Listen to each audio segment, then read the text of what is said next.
Assalamualaikum warahmatullahi wabarakatuh. Yang saya hormati Ibu Dwi Reski Anandari, SSC MSI, selaku dosen mata kuliah perkembangan peserta didik kelas PTIKA tahun 2021-2022. Yang saya hormati Bapak Ibu tim dosen jurusan Teknik Informatika dan Komputer tahun 2021-2022.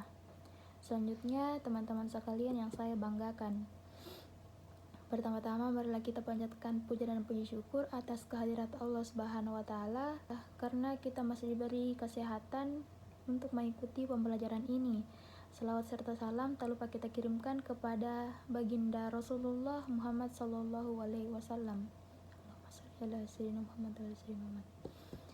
Baik, perkenalkan kami dari kelompok 7 dengan anggota kelompok. Yang pertama ada Rifda Dalila dengan NIM 21020950024 selaku moderator sekaligus pemateri pertama, yaitu saya sendiri.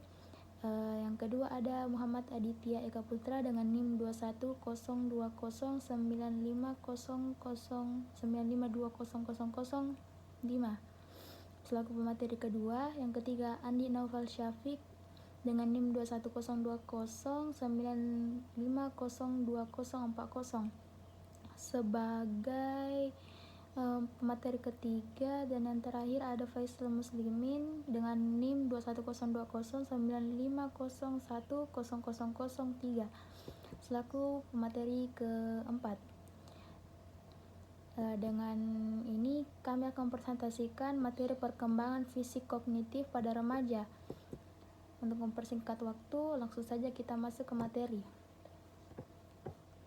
Masa remaja. Jadi masa remaja itu merupakan masa perkembangan serta masa peralihan antara masa anak-anak ke masa dewasa yang mencakup perkembangan fisik, intelektual, emosi, dan sosial.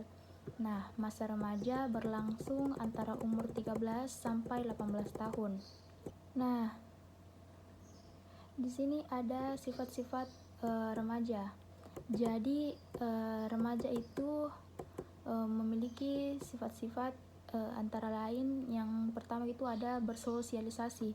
Jadi remaja itu mulai bersosialisasi. Sosialisasi adalah karakteristik dari remaja ketika mereka mulai bersosialisasi lebih banyak dengan teman sebaya mereka dan memisahkan diri dari keluarga mereka. Selama masa kanak-kanak, anak-anak memiliki loyalitas kepada panutan orang dewasa mereka seperti orang tua atau guru. Namun selama masa remaja, kesetiaan ini bergeser, membuat pra remaja lebih loyal kepada teman dan rekan mereka. Bagi remaja, harga diri sangat tergantung pada kehidupan sosial mereka. Selanjutnya adalah mencari dan menemukan identitas diri. Nah, masa remaja adalah masa ketika remaja mulai mengeksplorasi dan menegaskan identitas pribadi mereka. Selama periode perkembangan ini, remaja terlibat dalam proses mencari di mana mereka cocok dengan teman sebaya dan masyarakat pada umumnya. Umum bagi remaja untuk memiliki perasaan diri yang tidak stabil dan mencoba label pribadi baru dan bergaul dengan berbagai kelompok teman sebaya. Nah, selain itu, remaja mungkin berjuang untuk mendefinisikan identitas seksual dan gender mereka selama masa remaja. Nah, sementara masalah identitas yang tidak stabil ini adalah bagian umum dari remaja awal. Mereka cenderung stabil antara usia 19 dan 21 tahun. Nah, selanjutnya ada sifat yang ketiga adalah memperluas pertemanan. Selama masa remaja, hubungan dengan teman sebaya mulai lebih diutamakan daripada hubungan dengan keluarga. Nah, meskipun interaksi keluarga masih lebih penting dan untuk perkembangan remaja sering lebih menekankan pada persepsi dan nilai-nilai teman-teman mereka. Demikian juga selama masa remaja mungkin sangat dipengaruhi oleh kepercayaan dan perilaku teman sebaya mereka. dipasangkan dengan pengalaman hidup remaja yang terbatas dan keterampilan pengambilan keputusan yang kurang berkembang. Remaja sering dan rentan terhadap tekanan teman-teman sebaya yang negatif. Sifat selanjutnya yaitu mandiri. Jadi, mulai mandiri. Remaja sering menguji aturan dan batasan orang tua dan guru, meskipun perilaku memberontak ini mungkin tampak bertentangan dengan orang tua. Dalam banyak kasus, perilaku ini didorong oleh kebutuhan remaja yang mengembangkan otonomi, mengalami kegiatan baru, dan mendapatkan lebih banyak kemandirian. Jelas dari American Psychology Association. Nah, meskipun remaja dapat mengambil manfaat dari menguji batasan selama masa remaja, mereka masih memerlukan aturan dan batasan jika mereka ingin menghindari pengaruh negatif dan mencapai potensi mereka. Nah, selanjutnya sifat-sifat dari remaja itu ada memberontak. Jadi, meskipun tidak semua remaja menjadi pemberontak, banyak yang menjadi lebih menentang otoritas. Seringkali mereka memiliki dampak lebih besar pada dinamika keluarga dan hubungan pribadi. Jadi remaja membentuk konsep diri dan rasa identitas mereka dengan membangun kemandirian dari orang tua. Kadang-kadang terlibat dalam konflik verbal emosional dengan keluarga atau perilaku pemberontak lainnya. Selanjutnya, sifat remaja selanjutnya adalah moodiness. Nah, moodiness ini terkenal karena perubahan suasana hati yang sering dan serangan lekas marah. Moodiness pada remaja seringkali merupakan bagian normal dari perkembangan remaja. Remaja menghadapi perubahan dan konstan yang cepat, tekanan sosial, dan masalah-masalah yang berkaitan dengan identitas, sehingga tidak mengherankan jika mereka merasa murung lebih sering daripada tidak. Suasana hati tidak selalu memprihatinkan dan biasanya tidak memerlukan intervensi profesional, tetapi karena kemurungan yang ekstrim dapat menimbulkan masalah yang lebih besar. Penting bagi orang tua untuk belajar membedakannya. Selanjutnya adalah sifat egois. Seringkali sulit bagi remaja untuk melihat keadaan dari sudut pandang orang lain. Ini sebagian disebabkan oleh struktur otak mereka yang masih berkembang. Dengan demikian, remaja mungkin menjadi egois dan fokus pada kebutuhan mereka sendiri. Nah, itu mempengaruhi orang-orang lain yang ada di sekitarnya. Kurangnya empati yang tampak ini adalah normal dan biasanya hilang dengan sendirinya. Begitu seorang remaja mencapai akhir masa remajanya, namun kurangnya empati pada remaja dapat berarti ada masalah kesehatan mental mendasar yang lebih signifikan. Jika itu masalahnya, maka berkonsultasilah dengan petugas kesehatan mental. Selanjutnya ada perubahan fisik pada remaja yang akan dibawakan oleh Muhammad Aditya Eka Putra. Kepadanya waktu dan tempat dipersilahkan. Baik, terima kasih atas kesempatan yang telah diberikan. Saya akan melanjutkan materi berikutnya, yaitu perubahan fisik pada remaja. Perubahan fisik yang terlihat pada masa remaja, baik pada anak laki-laki maupun perempuan, mencakup perkembangan dalam pubertas, otak, dan seksualitas remaja. Yang pertama adalah pubertas. Pubertas adalah sebuah periode di mana kematangan fisik berlangsung cepat, yang melibatkan hormonal dan tubuh yang terutama berlangsung di masa remaja awal. Pubertas bukanlah suatu peristiwa tunggal dan terjadi secara tiba-tiba.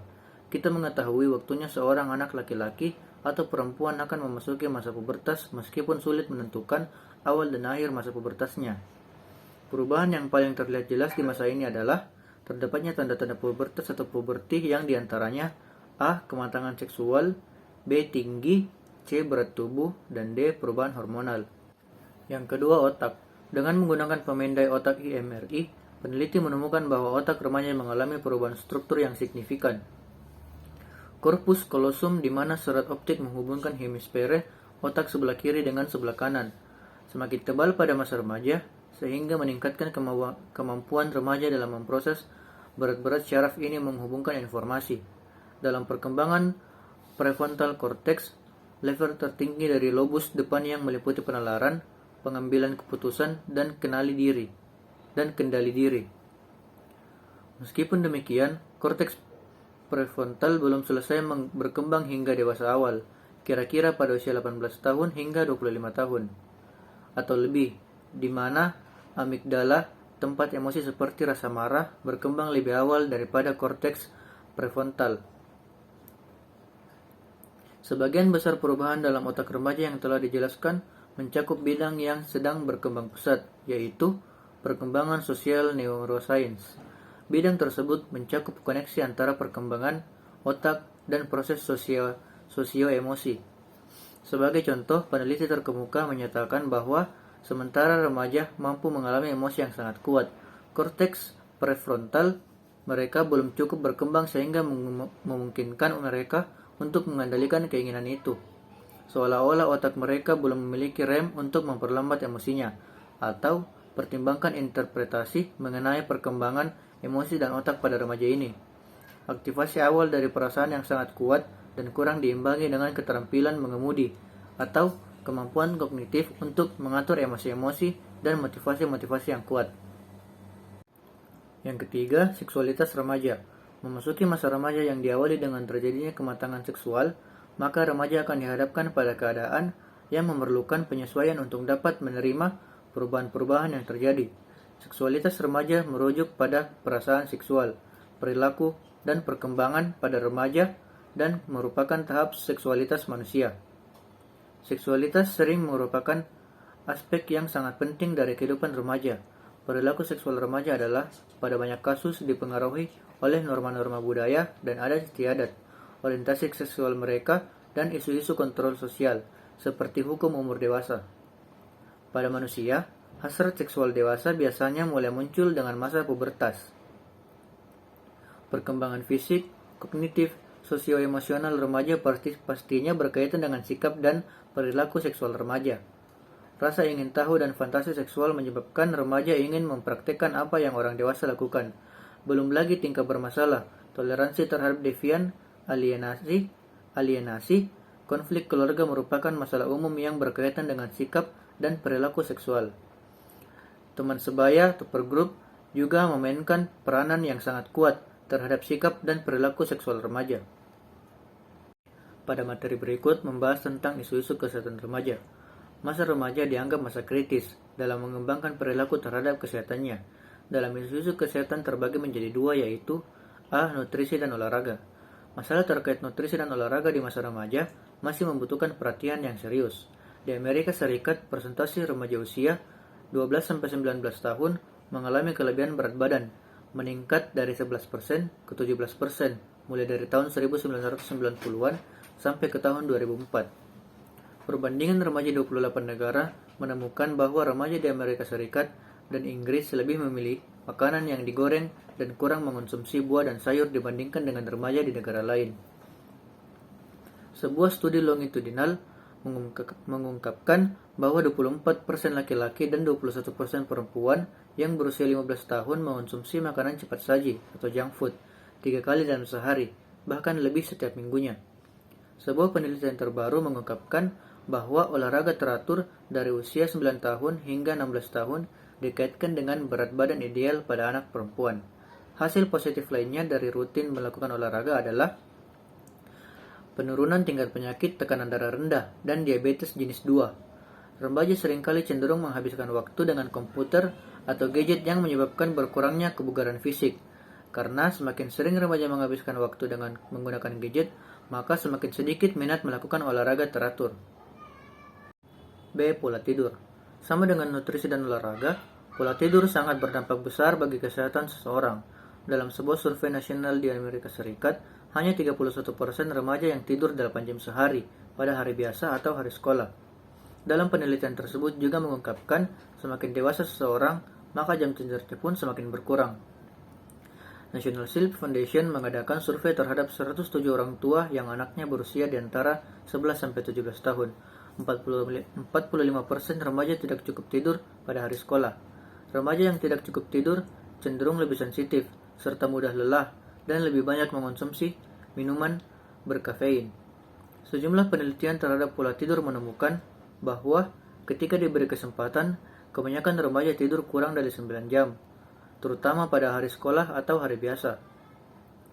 Berbagai penelitian mengambil kesimpulan bahwa pelepasan hormon melatonin dikeluarkan sekitar pukul 9.30 malam pada remaja yang lebih muda, sedangkan pada remaja yang lebih tua sekitar 1 jam kemudian. Kedua, penggunaan dan penyalahgunaan narkoba. Orang tua sangat berperan penting dalam mencegah remaja menyalahgunakan obat. Terima kasih. Saya kembalikan kepada moderator. Baik, itu saja pemaparan dari saya. Terima kasih. Saya kembalikan kepada moderator. Terima kasih untuk Aditya untuk pemaparan materinya. Selanjutnya ada materi perkembangan kognitif, teori Piaget yang akan dipaparkan oleh Andi Noval Syafiq. Kepadanya waktu dan tempat dipersilahkan.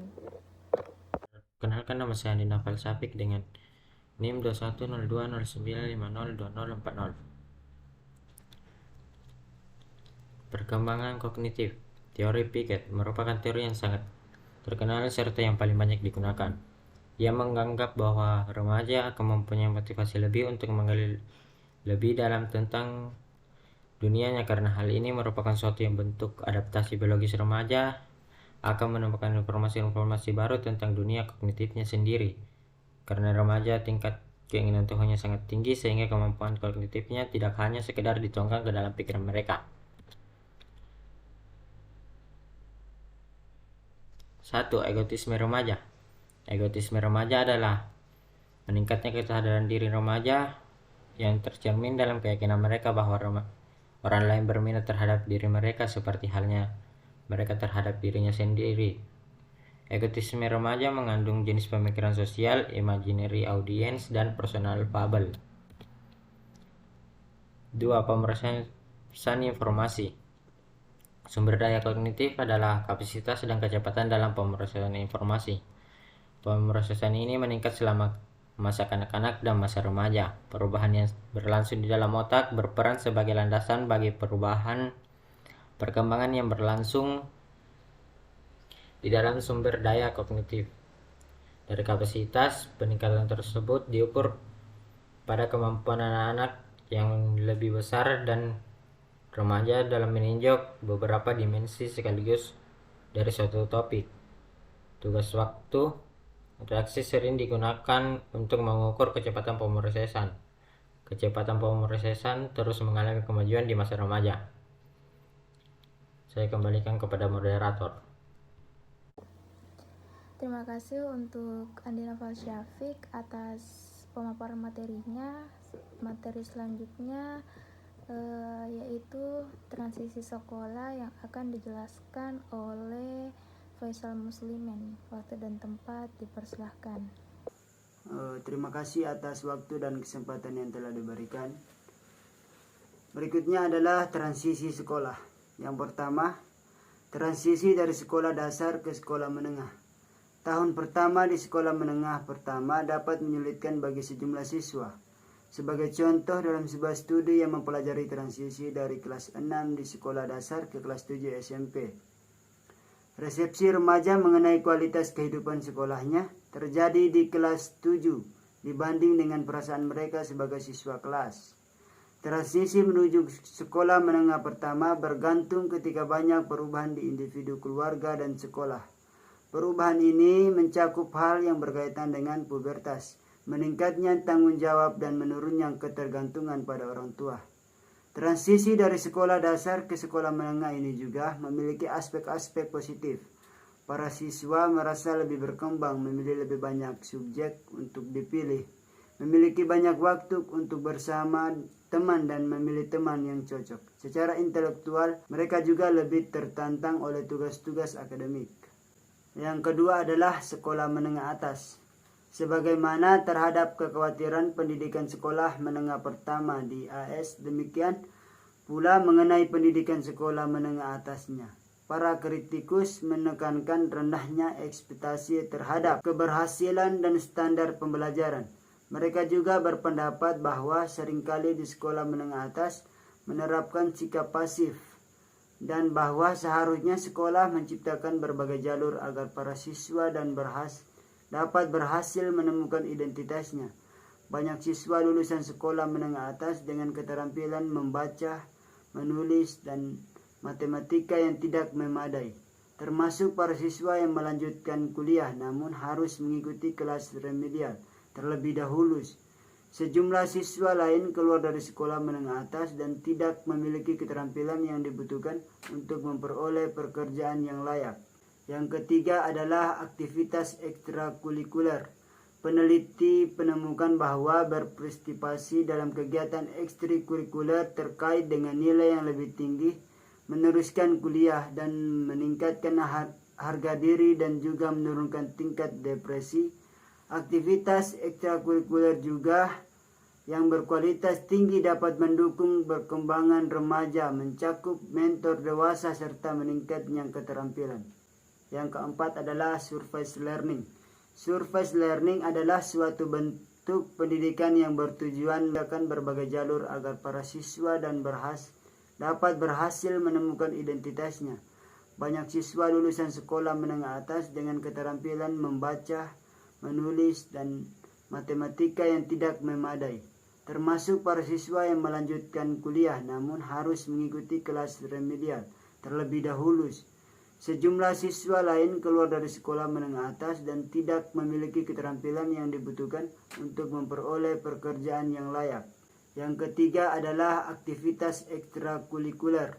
Peneliti menemukan bahwa berpartisipasi dalam kegiatan ekstrakurikuler terkait dengan nilai yang lebih tinggi, meneruskan kuliah dan meningkatkan harga diri dan juga menurunkan tingkat depresi. Aktivitas ekstrakurikuler juga yang berkualitas tinggi dapat mendukung perkembangan remaja, mencakup mentor dewasa serta meningkatnya keterampilan. Yang keempat adalah surface learning. Surface learning adalah suatu bentuk pendidikan yang bertujuan mengembangkan tanggung jawab sosial dan layanan kepada masyarakat. Dalam surface learning, para siswa melakukan aktivitas-aktivitas seperti mengajar menjadi tutor, membantu orang tua bekerja di rumah sakit atau membersihkan tanah kosong menjadi tempat bermain. Tujuan penting dari surface learning adalah remaja tidak terlalu berpusat pada diri sendiri, mata lebih termotivasi untuk menolong orang lain. Para peneliti menemukan bahwa surface learning dapat memberikan sejumlah keuntungan kepada para siswa. Peningkatan perkembangan remaja terkait surface learning mencakup nilai membaik. Sebuah penelitian terbaru menemukan bahwa remaja perempuan lebih banyak berpartisipasi dalam surface learning dibandingkan remaja laki-laki. Yang kelima adalah pemilihan jurusan untuk perguruan tinggi dan karir. Salah satu tugas perkembangan pada masa remaja yang paling penting adalah pemilihan pekerjaan atau karir. Tugas ini dirasakan oleh para remaja SMA dalam mengambil keputusan studi lanjut sebelum memilih suatu pekerjaan. Siswa melakukan proses penentuan pilihan dari berbagai alternatif yang berkaitan dengan studi lanjut atau pendidikan lanjut yang lebih tinggi, yakni perguruan tinggi, untuk merencanakan masa depan. Para siswa bersaing untuk mendapatkan perguruan tinggi unggulan yang diharapkan nanti setelah lulus segera mendapatkan pekerjaan. Baik, mungkin hanya itu saja. Saya kembalikan ke moderator. Terima kasih untuk Faisal Muslimin. Nah, teman-teman, itulah tadi pemaparan materi dari kelompok 7. Nah, dapat disimpulkan bahwa masa remaja merupakan salah satu periode yang dijalani dalam rentang kehidupan manusia. Pada masa ini, remaja mengalami suatu periode peralihan dari masa kanak-kanak ke masa dewasa. Pada masa remaja melibatkan perubahan besar dalam aspek fisik, kognitif, dan sosial yang saling berkaitan. Remaja juga mengalami perkembangan pada aspek emosi yang ditunjukkan melalui perilaku remaja. Remaja merupakan masa perkembangan serta peralihan antara masa anak-anak ke masa dewasa yang mencakup perkembangan fisik, intelektual, emosi, dan sosial. Perubahan fisik yang terlihat pada masa remaja mencakup perkembangan dalam pubertas, otak, dan seksualitas remaja. Nah, seperti dalam teori Piaget menganggap bahwa remaja akan mempunyai motivasi lebih untuk menggali lebih dalam tentang dunianya. Karena ini merupakan suatu bentuk adaptasi biologis. Remaja akan menemukan informasi-informasi baru tentang dunia kognitifnya. Karena remaja tingkat keingintahuannya sangat tinggi sehingga kemampuan kognitifnya tidak hanya sekedar dituangkan ke dalam pikiran mereka. Baiklah teman-teman, itulah tadi materi dari kelompok 7 yaitu perkembangan fisik dan kognitif pada remaja. Mungkin sekian dari kami. Wassalamualaikum warahmatullahi wabarakatuh.